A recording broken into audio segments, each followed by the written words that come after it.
뉴욕 증시가 6주 연속 랠리를 이어갔습니다. 시티그룹과 제너럴 일렉트릭이 월가 전망치를 뛰어넘는 실적을 발표한 데다 소비지표마저 금융위기 이후 최고 수준으로 올라서면서 다우는 0.07% 상승했습니다.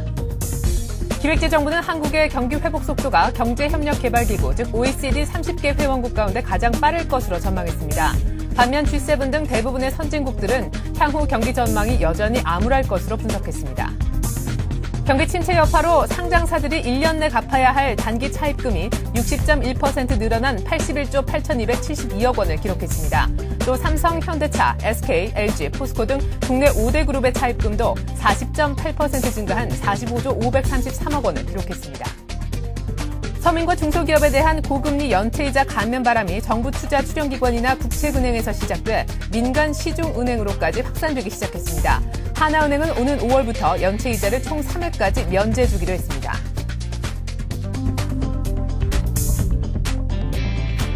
안녕하십니까. 이슈앤 마켓의 최리나입니다. 뉴욕 증시가 6주째 랠리를 펼쳤습니다. 2년 내 최장기 상승 기록이라 할 수 있겠는데요.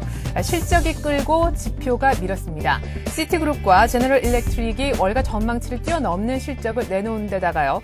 미시간 대학에서 발표하는 소비자 신뢰지수도 리먼 브러더스가 파산한 금융위기가 본격화된 작년 9월 이후 최고치를 기록했다고 하는데요. 보다 자세한 글로벌 증시 대우증권 허재환 연구원과 함께 알아보도록 하겠습니다. 안녕하세요. 네, 안녕하십니까. 네, 뉴욕 증시가 6주 연속 상승 랠리를 펼쳤는데요. 보다 자세한 마감 지수부터 정리를 좀 해주시죠.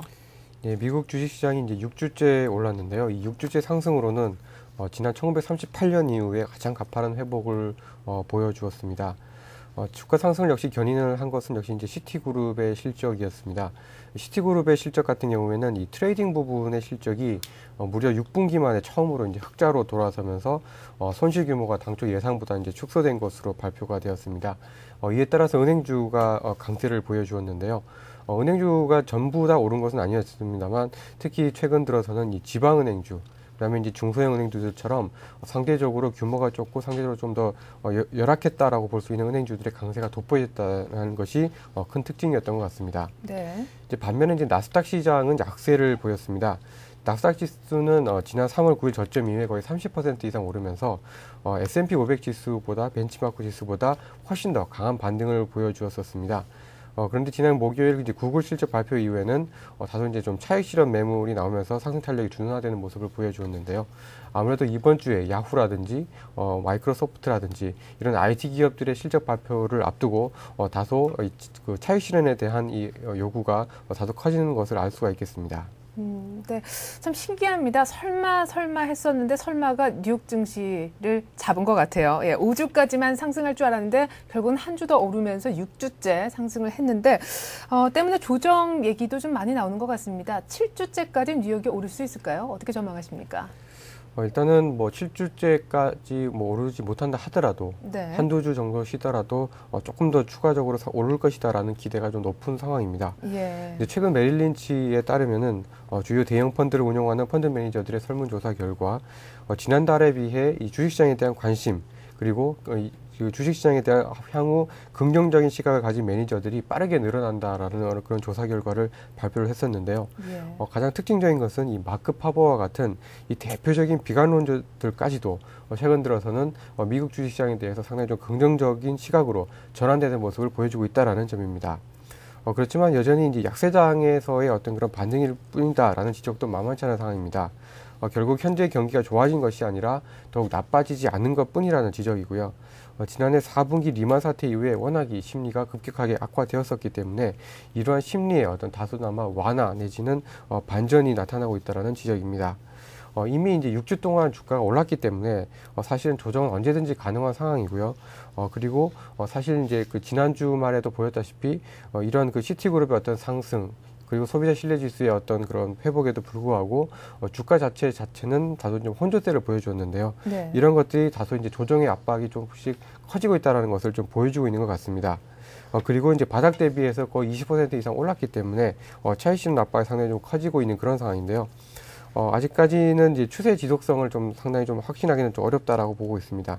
그렇지만 오히려 이제 그 대부분이 이 확신이 어렵다는 이유 때문에 대부분 적극적인 투자에 뛰어들지 않고 있다는 점에서 보면 향후 추가적인 조정이 나타났을 때에 어떤 나타날 수 있는 대기 매수세가 오히려 있을 수 있다는 측면에서 단기적으로 큰 폭으로 하락을 하기보다는 오히려 하락을 이용해서 매수하려는 세력이 조금 더 많지 않겠냐라고 좀 전망을 해보고 있습니다.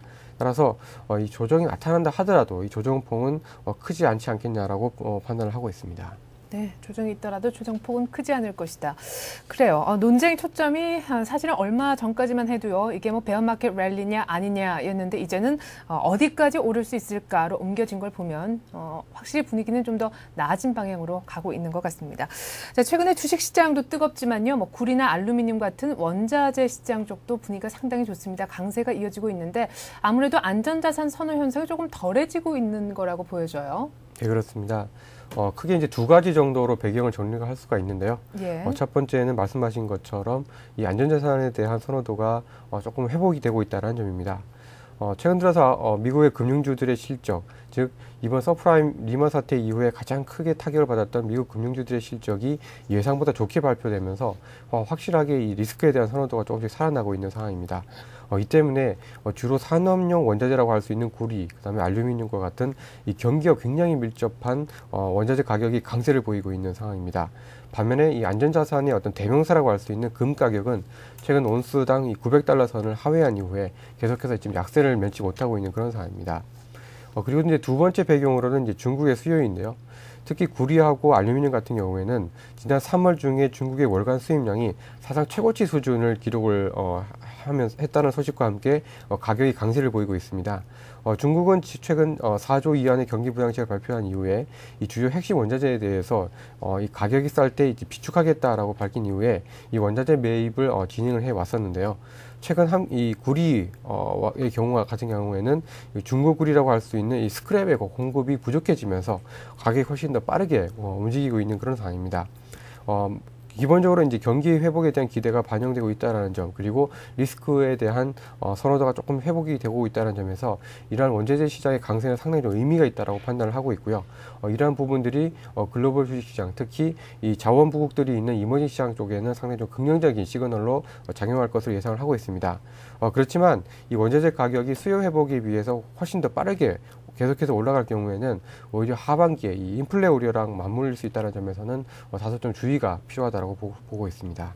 네, 중국의 수요도 있을 뿐 아니라 원자재 가격 자체가 지금 강세를 보이고 있기 때문에 우리 철강 산업 비롯한 소재 산업 쪽에 관심을 또 가져볼 필요 있겠다 하는 생각이 듭니다.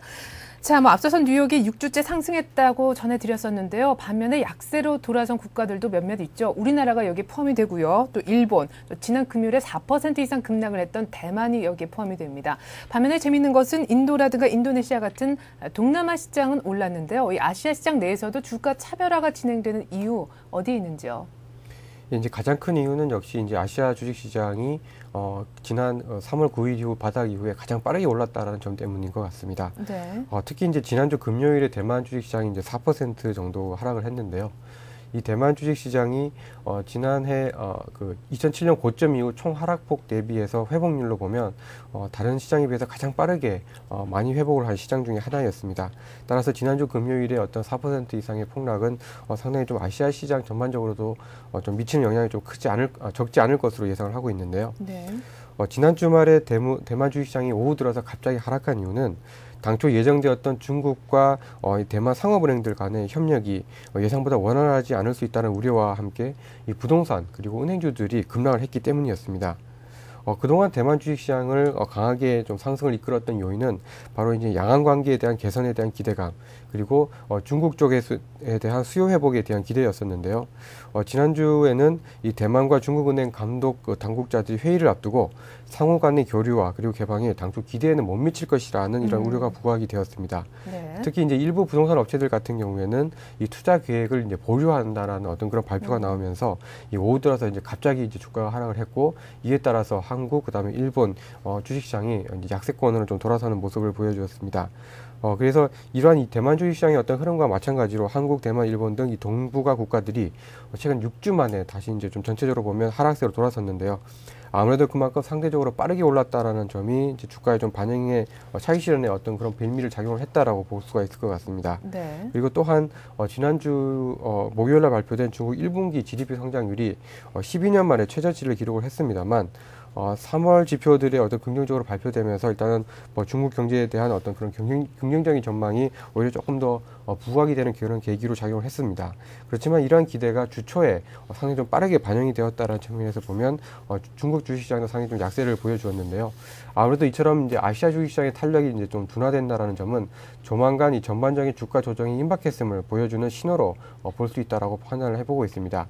기본적으로 이제 주도주라든지 가장 강하게 어떤 그런 한 국면에서 가장 강하게 올랐던 종목이라든지 시장의 탄력이 약해지는 것을 조정의 신호로 볼 수가 있기 때문인데요. 물론 이제 전반적으로는 이제 리스크에 대한 선호도가 회복이 되고 있는 것은 맞습니다만 좀 일반 추가 상승에 대한 탄력은 다소나마 좀 둔화될 수 있는 가능성이 좀 나타나고 있지 않느냐라고 볼 수가 있겠습니다. 네, 상대적으로 이제 빠르게 주가가 오른 만큼 분명 조정이 있을 텐데 아무래도 리스크 선호도가 지금 회복되고 있기 때문에 그 큰 폭의 조정까지는 뭐 생각하지 않아도 되겠지만 어쨌거나 현재 그 추가 상승 탄력만큼은 충분히 둔화될 수 있는 그런 상태다라고 말씀해 주셨습니다. 뭐 사실 이번 주는 국내외 어닝 시즌의 정점이라고 해도 과언이 아닌데요. 일단은 기업들, 주요 기업들 실적 발표 스케줄 좀 챙겨주시고요. 관련해서 경제지표 발표도 좀 함께 정리 부탁드립니다. 네, 이번 주에는 사실 이제 경제지표 일정은 그렇게 많지가 않습니다. 네. 그리고 반면에 이제 기업들의 실적에 대한 발표가 굉장히 일정이 좀 바쁜 그런 한 주가 될 것 같은데요. 네네. 이번 주에는 이 S&P 500 지수에 편입되어 있는 500개 기업들 가운데 거의 한 3분의 1에 해당하는 약 140여 개의 기업들의 실적이 이번 주에 집중이 되게 됩니다. 뭐 20일 같은 경우에는 이제 뱅크 오브 아메리카, IBM, 텍사스 인스트루먼트와 같은 기업들이 실적을 발표하게 되고요. 21일에는 그 중장비 업체인 캐터필러, 그리고 코카콜라, 머크, 그다음에 이제 IT 업체라고 할 수 있는 야후와 AMD가 실적을 발표하게 되고, 그다음 22일에는 이제 모건 스탠리가 실적을 발표하게 되고, AT&T, 보잉, 맥도날드, 애플 같은 기업들이 또 실적을 발표하게 됩니다. 그리고 이제 23일부터는 주로 이제 IT 기업들의 실적이 일정 부분 좀 마무리가 되게 되는데요. 마이크로소프트와 아마존과 같은 그 기업들의 실적을 발표하게 되고 24일에는 이제 3M, 한일과 같은 기업들의 실적을 발표하게 됩니다. 이 가운데 이제 가장 주목해 볼 만한 실적은 역시 뭐 뱅크 오브 아메리카, 그리고 22일 날 있을 이제 모건 스탠리 이런 게 금융주들일 것 같은데요. 네. 일단 지난주까지 골드만삭스와 JP모건, 그다음에 시티그룹의 실적이 당초 예상치보다는 크게 상회했기 때문에 이번에도 이러한 실적 기대가 지속될지 여부에 관심이 좀 집중될 것으로 예상이 되고 있고요. 오히려 이제 금융주 같은 경우에는 실적에 대한 기대가 상당 부분 많이 반영이 됐기 때문에 오히려 이러한 실적 발표가 오히려 좀 차익 실현에 대한 계기로 작용할 가능성도 좀 있는 것 같습니다.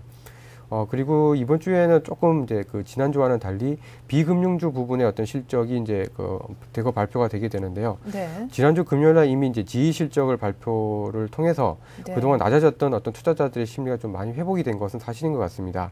그리고 이번 주에는 이제 캐터필러, 보잉과 같은 기업들, 그 다음에 이제 기술주 가운데는 야후, AMD, 애플 이런 기업들 실적이 발표가 되는데 아무래도 이제 이런 그 굴뚝주들 같은 경우에는 지난 4분기보다는 이번 1분기의 실적이 그렇게 썩 좋지는 않을 것으로 예상이 되고 있는 상황입니다. 그리고 경제지표 일정을 마지막으로 좀 말씀을 드린다라고 하면, 네. 일단은 그렇게 많지는 않습니다만, 23일과 24일 날 발표될 이 주택시장의 지표가 상당히 좀 중요할 것으로 예상이 되고 있습니다. 아무래도 지난달 같은 경우에 이 주택시장의 지표들이 예상보다 좋아지면서 어떤 그 주가 상승의 랠리의 어떤 그런 기폭제가 되었었다는 점을 감안했을 때, 이번 주택시장의 지표가 또한 계속해서 상승 랠리를 이어갈지 여부에 상당히 좀 중요할 것으로 예상이 되고 있고요. 그리고 이제 경제지표들 일정 이외에 좀 주목해 볼 만한 일정은 24일경에 미국 정부가 추진하고 있는 지금 현재 스트레스 테스트에 대해서 이러한 스트레스 테스트 이 방안에 대해서 이제 공개를 하게 될 예정입니다. 그리고 이후에 이제 주말경에는 이 가이트너 재무장관이 소위 이제 TARP라고 하는 부실 자산 구제 계획에 대해서 의회에서 증언을 하기로 되어 있기 때문에 이러한 부분들이 향후 랠리의 지속 여부에 있어서 상당히 좀 중요한 영향을 미칠 것으로 예상을 하고 있습니다. 네. 특별히 24일에 이제 그 방법을 공개하는 스트레스 테스트, 사실은 처음에 그 발표 계획을 내놓을 당시에 비해서 지금 현재 실업률이 상당히 더 안 좋아졌기 때문에 스트레스 테스트를 사실 믿을 수 없다 하는 지적도 나오고 있거든요. 스트레스 테스트 얼마나 그 결과를 신뢰할 수 있다고 보시는지요?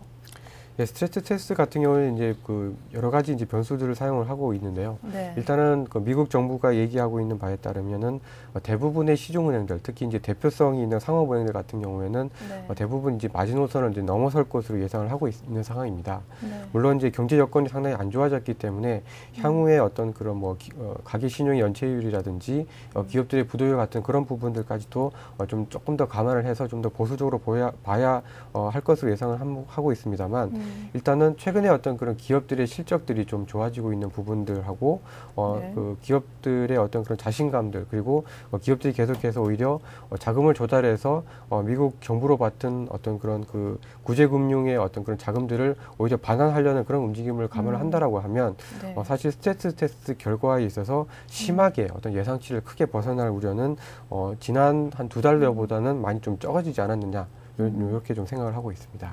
네, 여러 가지 뭐 기업들의 지금 움직임으로 봤을 때 스트레스 테스트 결과 자체가 악화되어 나올 가능성은 낮아 보인다라는 말씀이셨습니다.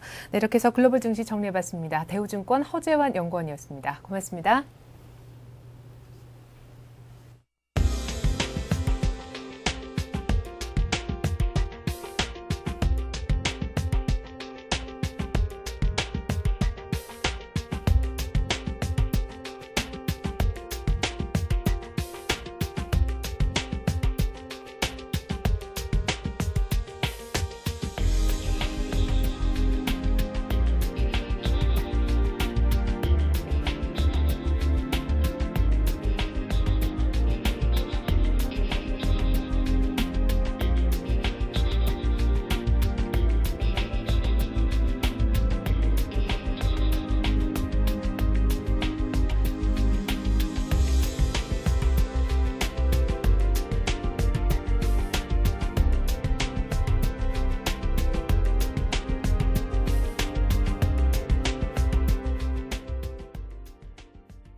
네, 4월 20일 월요일 뉴스 따라잡기 시간. 오늘은 서울경제신문 신경립 기자와 함께하겠습니다. 신 기자 안녕하세요. 안녕하세요. 경기 침체를 막기 위해서 지금 시중에 돈이 넘쳐날 정도로 좀 풀려 있지 않습니까? 네. 지난달 말 현재 보니까 단기 부동자금이 무려 800조 원을 넘어섰다라고 하는데 윤중현 기획재정부 장관 최근 국회에서 뭐 800조 분명 과잉 유동성이다 발언을 해서 뭐 일파만파 파장이 커졌었죠. 그렇다면 이런 과잉 유동성이 우리 경제는 어떤 영향을 미칠 거라고 보십니까? 네, 이 금융감독원이 지난 2월 말 현재 784조 7천억 원으로 집계했던 단기 부동자금이 지금은 뭐 800조 원을 훌쩍 넘어선 것으로 추정이 되고 있습니다. 이 단기 부동자금이라는 거는 시중에 풀려 있는 현금과 요구불예금 그리고 수시 입출금식 예금 외에도 만기 1년 미만의 저축예금과 단기 채권형 펀드, 증권사의 종합관리계좌와 고객예탁금 등 그 장기간 묶여있지 않고 시중에서 지금 투자처를 찾아서 대기하고 있는 유동성을 말하는데요. 이 그림을 보시면은 2007년 말 660조 원대에서 작년 말에는 750조 원으로 늘었고 이제는 뭐 800조 원을 거뜬히 넘을 것으로 추정이 되고 있습니다. 네. 현재 국회에서 논의 중인 추경 예산을 제외하고 올해 지금 집행 중인 연간 예산이 283조 5천억 원인데요. 이 시중에 나와 있는 단기 부동자금은 그 2.8배에 달하는 셈입니다. 문제는 지금 같은 저금리 상황에서 이렇게 급속하게 늘어난 시중의 단기 자금이 물가 상승을 유도하는 것은 물론이고 이 투기적인 자금으로 변질될 수가 있다는 점입니다. 이 경기 분양을 위해서 돈이 풀리면서 지금 과잉 유동성 논란이 꾸준하게 제기된 것도 바로 이 때문인데요. 게다가 만약에 경기 악화 때문에 지금 넘치는 자금이 기업처럼 이 필요한 자금 수요처로 돌지 않는 상황에서 정부가 과잉 유동성을 해소하기 위해서 무리하게 금리를 올리거나 통화 긴축에 나설 경우에는 경기가 장기적인 침체로 돌아설 수도 있습니다. 이 통화량이 늘고 재정 지출을 늘려도 실물 경기가 회복되지 않는 유동성 함정이야말로 지금 정부가 가장 우려하고 있는 시나리오라고 할 수 있겠습니다. 네, 그렇군요. 최근 들어서 보니까 뭐 1억 이상 주식시장에서 주문을 내는 사람들이 크게 늘었다고 하는데 이런 주식시장뿐만 아니라 채권시장, 더하기로는 지금 부동산 시장으로까지 자금이 유입되고 있다는 소식이에요. 사실 뭐 실질적인 경기 선행지수 역할을 하고 있는 큰 손들이 지금 부동산 시장으로 움직이고 있다면서요? 네. 지난 3월에 전국 아파트 거래량은 8개월 만에 최고치를 기록하면서 이 부동산 시장이 바닥을 쳤다는 주장에 힘을 실어주기 시작했습니다. 이 아파트 거래량은 지금 그림을 보시면 나오겠는데요. 지난 1월 18,000건에서 3월에는 37,000건을 훌쩍 넘어선 상태입니다. 네. 또 이 지난 주말에 인천 청라지구와 파주 교화지구의 아파트 모델하우스에는 이틀 동안에 2만여 명이 넘는 방문객들이 몰려들기도 했는데요. 예. 이 실수요자도 있겠지만 투자 목적의 수요자들도 상당수에 달하는 것으로 추정이 됩니다. 이렇게 시중의 부동자금이 부동산 시장으로 몰려들기 시작하면서 말씀하신 것처럼 한동안 뜸했던 개인 큰손들의 움직임도 지금 눈에 띄게 빨라지고 있습니다.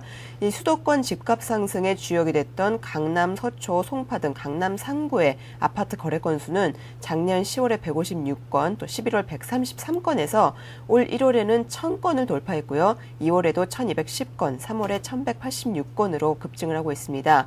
게다가 이 강남 재건축 아파트 가격도 지금 다시 살아나고 있는데 이 역시 큰손 투자자들의 움직임이 활발해졌기 때문으로 분석이 됩니다. 이 같은 시장 동향 때문에 일각에서는 이 금융위기 이후에 풀린 자금이 정작 우리 경제에 필요한 곳에 들어가기보다는 부동산 투기 자금으로 변질되면서 또다시 집값 버블만 재현되는 것 아니냐 하는 우려도 제기되고 있는 실정입니다. 네, 그러니까 과잉 유동성이 이렇게 부동산 투기를 좀 불러일으킬 수 있다라는 사례를 지금 조금씩 그런 신호가 감지될 수 있다라는 얘기를 좀 해주셨는데, 자 그렇다면 윤 장관이 공식적으로 이 과잉 유동성에 대한 어떤 쏠림 현상에 대한 우려를 공식적으로 표명을 한 만큼 공식 그 유동성을 좀 환수할 만한 방법이 거론될 법도 한데 말이죠. 정부의 입장은 어떤 겁니까? 네, 정부는 지금 과잉 유동성 800조 원에 대해서 주의는 하고 있지만 네. 아직은 통화정책 기조를 긴축으로 돌릴 만한 시기는 아니라는 입장을 보이고 있습니다. 예. 지금 주가는 뛰고 뭐 부동산 가격도 들썩거리고 있긴 하지만 아직 기업의 자금난이나 또 시중의 신용경색 그리고 실물 경제의 위축은 해소가 되지 않고 있는 상황이기 때문입니다.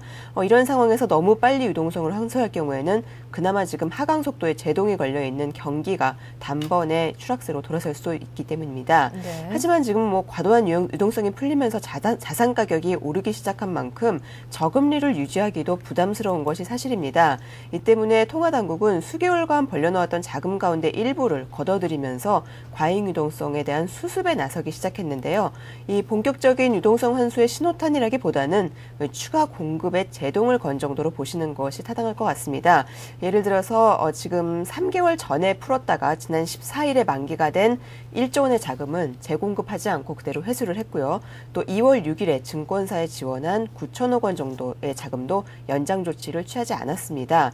지난 10월에는 3조 원 규모의 통화안정증권을 발행해서 단기자금 3조 원을 회수하기도 했습니다. 이런 상황은 다른 나라도 마찬가지인데요. 이 각국 경제당국도 지금 경기 부양 자금 투입의 후유증에 대한 우려는 하고 있지만 이 소비 부진에 따른 디플레이션 가능성이 가시지 않은 상황이라서 제대로 된 긴축에 나서고 있지는 못하고 있는 상황입니다. 네, 사실 뭐 국내뿐 아니라 지금 전 세계적으로 유동성은 넘쳐나고 있지만 마땅한 투자처가 없어서 어디 좀 투자 괜찮을 만한 장소가 없나 하고 물색하는 분들이 좀 많은 것 같습니다. 작년에 한창이었던 글로벌 자원 개발에 대한 지금 논의들도 조금씩 고개를 들고 있는 상황인데요. 특별히 부존 자원이 부족한 우리나라 같은 경우에는 지금 국제 유가가 조금씩 상승하는 이런 움직임에 또 귀추를 주목하지 않을 수가 없겠죠. 지금 어떤 논의가 정부에서는 진행이 되고 있는지요? 네, 이 정부뿐 아니라 자원 개발 업계에서도 마찬가지인데요. 네. 머지않아 경기가 정상 수준으로 돌아오면 석유가 지금의 금을 대신할 이 금융 투자 자산으로 곽강을 받는 이른바 블랙골드 시대가 돌아올 것이라는 전망이 나오고 있습니다. 지금 경기 부양을 위해서 세계 각국이 엄청난 유동성을 풀어놓은 상태에서 마땅한 투자처를 찾지 못하고 있는 자금이 앞으로 경기 회복과 함께 석유나 광물 등 원자재 투자처로 이동할 수 있다는 것인데요. 이 그림 보시겠습니다마는 올 들어서 지금 유가가 조금씩 오르고 있습니다. 네. 그 두바이유 월 평균 가격을 보시면은 한때 130달러에서 지금 40달러까지 극적으로 떨어졌다가 지금은 바닥을 지나서 50달러 선을 기록하고 네. 있습니다. 뭐 동이나 니켈, 우라늄 같은 광물 가격도 마찬가지 추세를 보이고 있습니다. 이 자원개발 관계자들은 이처럼 단기간 급락했던 원유나 주요 광물 자원 가격이 바닥권을 형성하고 있는 데다가 조만간 자원개발 업계의 인수합병이나 구조 조정도 본격화할 것이라는 이유를 들어서 올해가 해외 자원을 확보할 수 있는 최적의 기회가 될 것이라는 주장에 힘을 싣고 있습니다. 지금 뭐 최고점 대비 10분의 1 가격으로 광물 매물이 나오고 있기도 한데요. 네. 이런 기회를 놓치면 앞으로 내년 이후에는 해외 자원 기업의 M&A도 쉽지 않아질 것이라는 얘기입니다. 시기에 대한 논란은 있지만 원자재 가격이 앞으로 점차 강세로 돌아설 것이라는 데는 또 큰 이견이 없는 상황입니다. 네, 참 우리나라처럼 이 원자재 수입하는 국가로서는요, 지금 어떻게 보면 지금이 기회일 수 있겠는데 문제는 역시 자금이 되겠죠. 네. 중국 같은 경우에는 막강한 자금력을 내세워서 지금 뭐 자원 개발에 대한 야욕을 대놓고 지금 드러내고 있지 않습니까? 네, 그렇습니다. 이 자원 개발 전문가들은 지금 그 인수합병의 어떤 그 업체들의 인수합병에 가장 큰 걸림돌이 되는 것이 자금 문제라고 지적을 하면서 네. 정부 차원의 총력 지원을 요구하고 있습니다. 올해부터 지금 정부가 뭐 자원개발 성공불 융자에 대한 민간 지원을 늘리고 또 국책은행의 융자나 보증을 통해서 5조 원가량을 자원개발에 지원하기로 했지만 여전히 이 중국이나 인도, 일본 등에 비하면은 턱없이 모자라는 수준입니다. 올해 정부와 민간이 자원개발에 투자하기로 한 금액이 총 72억 달러인데요. 이 정도 금액은 이 중국이 지난 2월에 한 호주의 광산업체 지분을 추가 인수하는 데 들인 자금과 비슷한 수준이라서 이 앞으로 해외 자원 확보의 타당성에 대한 심도 있는 검토 끝에 지금이 최적기라고 판단이 될 경우에는 정부나 국회가 좀 더 적극적인 재원 마련에 나서야 한다는 의견도 제기되고 있습니다. 네. 자, 그리고 공공기관이나 국책은행이요, 서민과 중소기업 대출에 대한 연체 이자를 감면해주는 경우가 종종 있었는데 이제는 민간 시중은행도 이런 감면을 해주기로 했다면서요? 어떤 내용입니까? 이 하나은행이 내달부터 급여이체 고객 가운데 1,000만 원 이하의 생활안정자금 대출의 연체 이자를 총 3번까지 감면해주기로 했습니다. 하나은행은 지금까지 대출이 한 달 연체되면은 이자에 대해서 또 2달 이상 연체되면 원금에 대해서 약 17에서 19%에 달하는 연체 이자율을 적용하고 있는데요. 앞으로는 총 3번까지는 이 7에서 9% 정도의 일반 신용대출 이자율을 그대로 적용해주기로 했습니다. 다만 주택담보대출은 감면 대상에서 제외가 됩니다. 말씀하신 것처럼 지금까지 뭐 신용보증재단이나 자산관리공사 네. 같은 공공기관 그리고 기업은행이 이런 지원에 나선 적은 있었지만 이 시중은행이 서민 연체 이자를 감면해주기는 이번이 처음이거든요. 네. 그래서 이번 조치가 금융권 전반으로 확산될 경우에 이 경기 침체에서 파생되는 가계발 신용대란을 사전에 차단하는 데 상당히 큰 도움이 될 것으로 예상이 되고 있습니다. 네, 지금까지 서울경제신문 신경립 기자와 함께했습니다. 신 기자 말씀 고맙습니다. 감사합니다.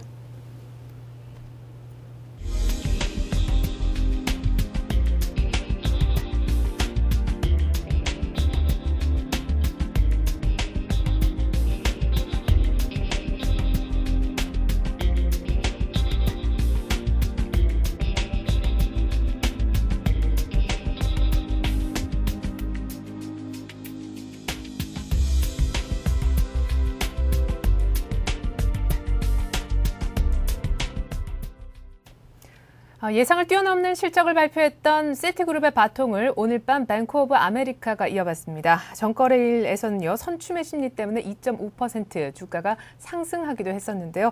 국제에 굵직한 국내외 기업들의 실적 발표 역시 이번 주 가장 중요한 증시 변수가 될 것으로 전망이 됩니다.